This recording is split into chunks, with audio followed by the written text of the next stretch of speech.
He was a US correspondent who traveled to Iraq to cover the war. Once he arrived in Iraq, he spent a fair bit of time immobile in a tank, and then subsequently collapsed from a pulmonary embolism. That's a blood clot in the lung. That would have come from the legs.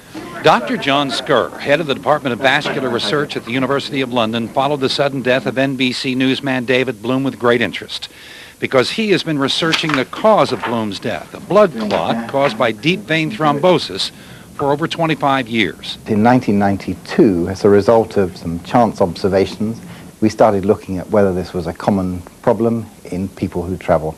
That research led to the classification traveler's thrombosis, a condition so prevalent, Continental Airlines provides prevention suggestions, including a series of exercises in its in-flight magazine. This is leg swelling. You may get some redness of the legs. You may see some dilated veins. It's at that stage that bits of clot can break off and travel to the lung, and that's the killer. It's the pulmonary embolism. Dr. Skur led research for an affordable, safe, natural supplement to reduce the risk of traveler's thrombosis, and the result is called Zinapin, which contains ginger root extract and an antioxidant called pycnogenol. It has an antiplatelet effect, which means that you reduce the risk of developing blood clots. It also has an effect on reducing any clots that are there. It helps them to dissolve. It also promotes the circulation.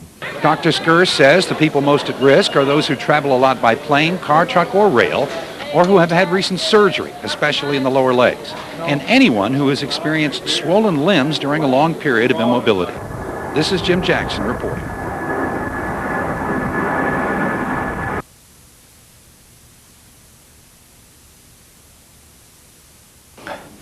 One of the problems with blood clots is that they may have no symptoms at all.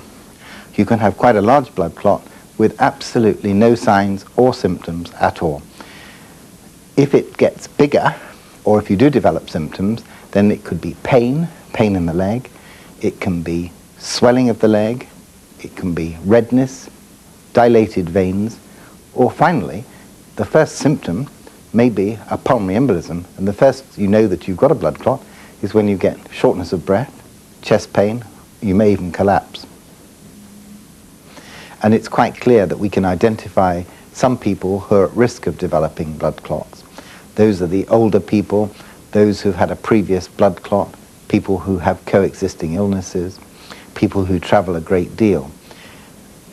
Zinapin is a travel supplement, and it can be taken safely by anybody who's traveling. And what we suggest is that you take 1 tablet the day before you travel, 2 tablets on the day of travel, and then you take a further tablet the following day and the day after that. What's becoming increasingly clear is that it's a much more common problem than we originally thought, and it's a problem which should be preventable given education and the use of things like Zinapin, which will reduce that risk.